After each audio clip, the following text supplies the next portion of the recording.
On va pas se mentir, les gars, les réseaux sociaux, c'est une arme de destruction massive.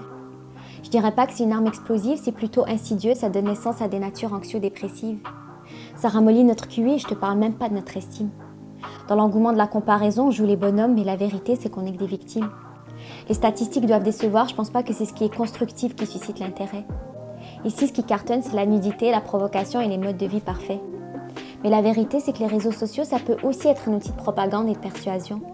Non pas seulement de contenu vide, mais aussi de messages de paix, de motivation, de sensibilisation.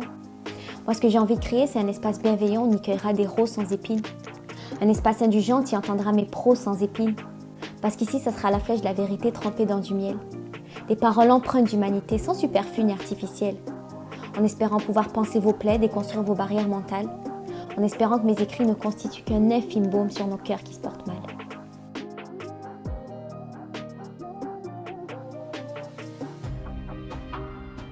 En fait, je t'explique. J'écris beaucoup. Et il s'avère que quand j'écris, ça donne des trucs pas trop moches. En quoi un foulard, porteur de convictions personnelles, peut-il en imposer aux autres, eux-mêmes porteurs de leurs propres idées? Relativisons. À ce qu'à quelque part, on ne se sent pas simplement menacé?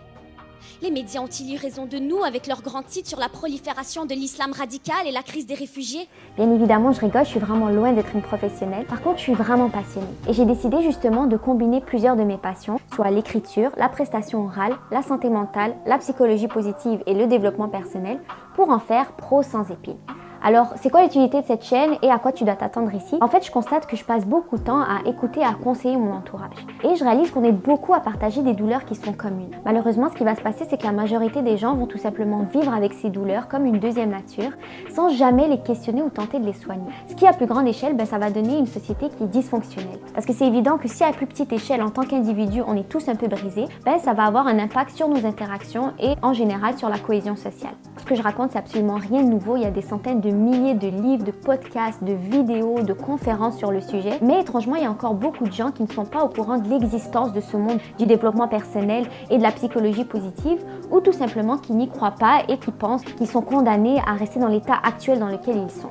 Étant donné que la santé mentale, c'est quelque chose qui me tient vraiment à cœur et que je pense à 100% qu'il est toujours possible d'améliorer les conditions dans lesquelles nous sommes, j'ai décidé de me rendre utile et d'utiliser ma passion de l'écriture pour vous partager du contenu qui est pertinent, bénéfique, mais aussi pour vous apporter des valeurs qui sont pas mal nécessaires de nos jours. Donc en gros, je vais utiliser la prose pour aborder des sujets qui me tiennent à cœur, comme parfois des sujets d'actualité, la santé mentale, le développement personnel, etc.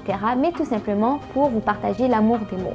Donc si tu souhaites prendre part à cet espace bienveillant où tu entendras mes pros sans épines, alors je t'invite à t'abonner à cette chaîne et puis tu peux partager la vidéo si le contenu t'a plu et puis on se retrouve dans une semaine. Et comme toujours, paix et bienveillance.